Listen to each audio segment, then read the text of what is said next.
দেশ জুড়ে ফের বাড়লো পেট্রোল ডিজেলের দাম। শনিবারের পর ফের একবার দাম বাড়লো পেট্রোল পণ্যের। শুধু তাই নয়, এবার এক ধাক্কায় 2 টাকা 87 পয়সা দাম বাড়লো লিটার পিছু পেট্রোলের, 2 টাকা 80 পয়সা দাম বাড়লো লিটার পিছু ডিজেলের। কথা বলবো, অরিত্রিক ভট্টাচার্য রয়েছেন আমাদের সঙ্গে। অরিত্রিক, এই নিয়ে 11 দিনে মোট 4 বার দাম বাড়লো, যার মধ্যে আজকের দাম বাড়াটা সর্বাধিক। হ্যাঁ দেখো, এটা অনেকটাই দাম বাড়া, কারণ এই নিয়ে তো অনেকবার দাম বাড়লো, কারণ 4 বার দাম বাড়া এইটুকু ব্যবধানের মধ্যে সেটা খুব একটা স্বাভাবিক ঘটনা নয়। কিন্তু যেটা দেখা যাচ্ছে 15 তারিখ থেকে শুরু করে আজকে 25 তারিখ, তার মধ্যেই এতবার দাম বেড়ে গেল। এবং এই যে মোট দাম বাড়া, এটাকে যদি যোগ করা যায় তাহলে দেখা যাবে হচ্ছে পেট্রোলের দাম 8 টাকারও বেশি বেড়েছে, ডিজেলের দাম 8 টাকার থেকে সামান্য কম বেড়েছে। এবং আজকের দিনে দাঁড়িয়ে পেট্রোলের দাম দাঁড়ালো হচ্ছে 113 টাকা 51 পয়সা, সেখানে ডিজেলের দাম হয়েছে 99 টাকা 82 পয়সা। অর্থাৎ ডিজেলের দামও কিন্তু 100 ছুঁই। এবার বিশেষ করে ডিজেলের ওপর তো আমরা জানি পণ্য পরিবহন এবং উৎপাদন অনেকটাই নির্ভর করে। তার ফলে এই দাম বৃদ্ধি সার্বিকভাবে মূল্য বৃদ্ধির একটা প্রভাব ফেলতে পারে, এই আশঙ্কা রয়েছে। এবং তার চেয়েও যেটা বড় আশঙ্কা, যে এইক্ষুনি দাম কমার কিন্তু কোনো সম্ভাবনা বিশ্ব বাজার বা মধ্যপ্রাচ্যের যে জিওপলিটিক্যাল সিচুয়েশন, সেটা দেখে কিন্তু মনে হচ্ছে না যে দাম এক্ষুনি কমতে পারে। এমনকি দাম যে এই অবধি বেড়ে আটকে থাকবে, স্টেবল থাকবে, সেই সম্ভাবনাও খুব একটা জোরালো নয়। তার ফলে সব দিক থেকে যেটা দাঁড়াচ্ছে যে পেট্রোল ডিজেলের দাম আরো ঊর্ধ্বমুখী হওয়ার আশঙ্কা রয়েছে। এবং এখনো পর্যন্ত বিশেষজ্ঞরা সেটা নিশ্চিতই হতে পারছেন না যে ঊর্ধ্বমুখী ট্রেন্ড কোথায় গিয়ে থামবে। আপাতত এটাই যে পেট্রোলের দাম 113 টাকা 51 পয়সা দাঁড়ালো, ডিজেলের দাম 99 টাকা 82 পয়সা দাঁড়ালো। তার ফলে সরাসরি যারা পেট্রোল ডিজেল কিনছেন তাদের যেমন প্রভাব পড়ছে, তার সঙ্গে অন্যরা যারা পরোক্ষভাবে পেট্রোল ডিজেল বা জ্বালানির উপর নির্ভরশীল থাকতে হয়, অর্থাৎ প্রায় সব মানুষকেই, তাদেরকেও কিন্তু সমস্যার মুখে পড়তেই হচ্ছে। ধন্যবাদ।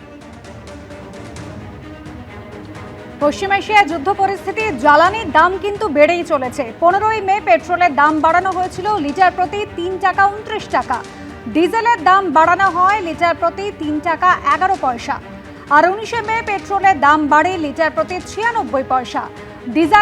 ডিজেলের দাম বৃদ্ধি পেয়েছিল লিটার প্রতি 94 পয়সা। 23শে মে পেট্রোলের দাম বাড়ে লিটার প্রতি 94 পয়সা। ডিজেলের দাম বেড়েছিল লিটার প্রতি 95 পয়সা। আর আজ কলকাতায় লিটার প্রতি পেট্রোলের দাম বাড়লো 2 টাকা 87 পয়সা, ডিজেলের দাম বৃদ্ধি পেল 2 টাকা 80 পয়সা।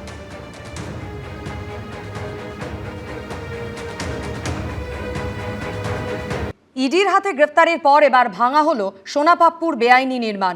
কসবার বিবি চ্যাটার্জি স্ট্রিটের বহুতলটি পুরসভার অনুমোদন ছাড়াই তৈরি হচ্ছিল বলে অভিযোগ।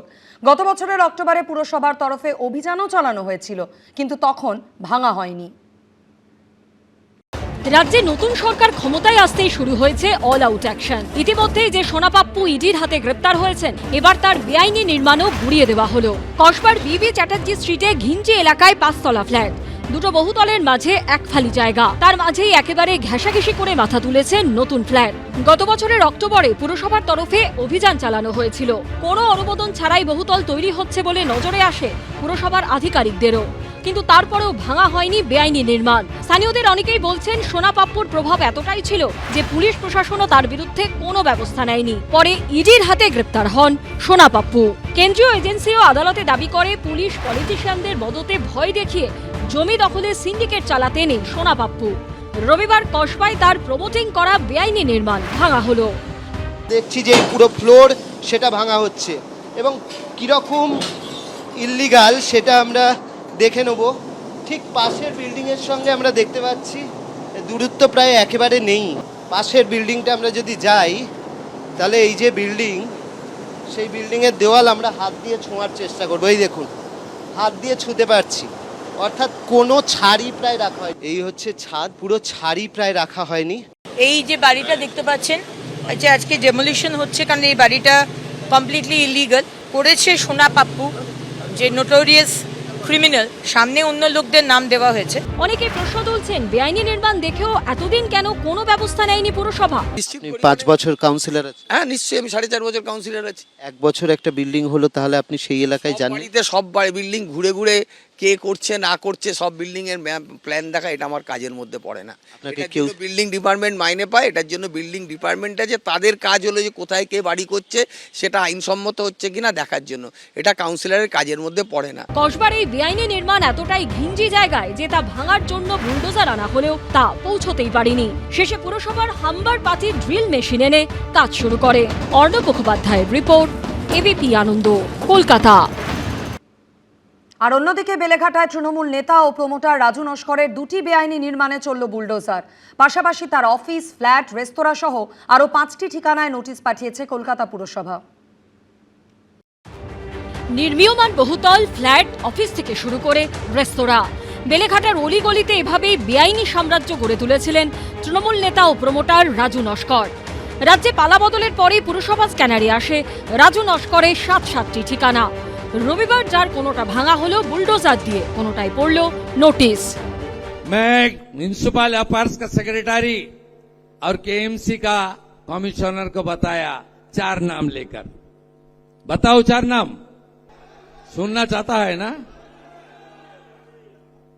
एक बेलेघाटा का राजू नस्कर, 18 प्रॉपर्टी।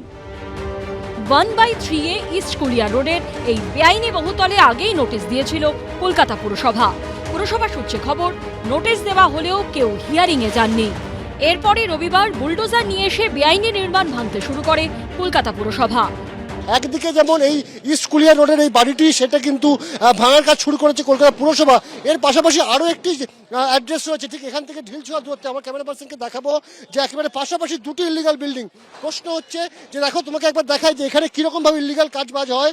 যে এই যে বিল্ডিং একদিকে অবৈধ এবং তার পাশে একটি পুকুর রয়েছে, জলাশয়, সেই জলাশয় কিন্তু এই বিল্ডিং থেকে বেরোনো যে ডেব্রিজ, সেই ডেব্রিজ ফেলে ভর্তি করার কাজ চলছে, অর্থাৎ পুকুর ভরাটের কাজও কিন্তু একদিকে চলছে।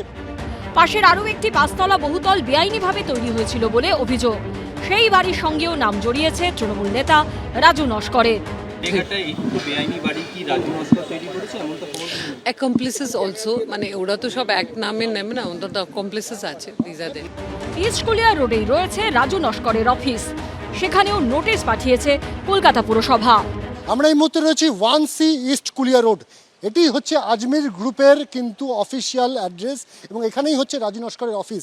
এখানেও কিন্তু আমরা দেখতে পাচ্ছি কলকাতা পুরসভার তরফে গতকাল নোটিশ সার্ভ করা হয়েছে।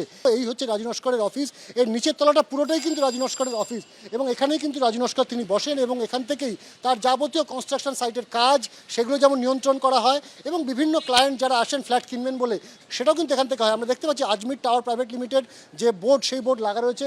2014 সালে রাজু নস্করের থেকে ফ্ল্যাট কেনেন এক বৃদ্ধ দম্পতি। সেই আজমির ভাটিকাতেও নোটিশ দিয়েছে কলকাতা পুরসভা। সারা জীবন ধরে তিল তিল করে টাকা জমিয়ে কেনা এক টুকরো মাথা গোজার ঠাই, সেখানেও প্রতারণার শিকার হয়েছেন বৃদ্ধ দম্পতি। আমরা তো জানি না, আমরা প্রচুর টাকা দিয়ে এই বাড়িটা কিনেছি, তখন তো লোনও নিয়েছিল বাড়িটার জন্য। এখন কি দলিল সব আছে। ডক্টর সুরেশ চন্দ্র ব্যানার্জি রোডে রাজু নস্করের রেস্তোরাঁতেও নোটিশ টাঙিয়েছে কলকাতা পুরসভা। 34 নম্বর ওয়ার্ডে রাজু নস্করের বেআইনি নির্মাণ পুরসভা ভাঙার পাশাপাশি রাজু নস্করের একাধিক ঠিকানায় নোটিশ সার্ভ করলো কলকাতা পুরসভা। গতকাল আমরা দেখেছি যে কলকাতা পুরসভার তরফে রাজু নস্করের অফিস, তার তৈরি পুরনো অ্যাপার্টমেন্ট বিল্ডিং, এমনকি তার যে রেস্তোরাঁ রয়েছে সেই রেস্তোরাঁতেও কিন্তু নোটিশ সার্ভ করা হয়েছে। এখানে দেখা যাচ্ছে 23 তারিখের ডেটে কলকাতা পুরসভার তরফে এক্সিকিউটিভ ইঞ্জিনিয়ার, অ্যাসিস্ট্যান্ট ইঞ্জিনিয়ার তাদের স্বাক্ষর করা এই নোটিশ সার্ভ করা হয়েছে, যেখানে রাজু নস্কর অ্যান্ড আদার্স লেখা রয়েছে। এছাড়াও বেলেঘাটায় তৃণমূল নেতা রাজু নস্করের আরও 2টি বহুতলের নোটিশ পাঠানো হয়েছে। অনির্বাণ বিশ্বাসের রিপোর্ট, এবিপি আনন্দ, কলকাতা। এবিপি আনন্দ, এগিয়ে থাকে, এগিয়ে রাখে।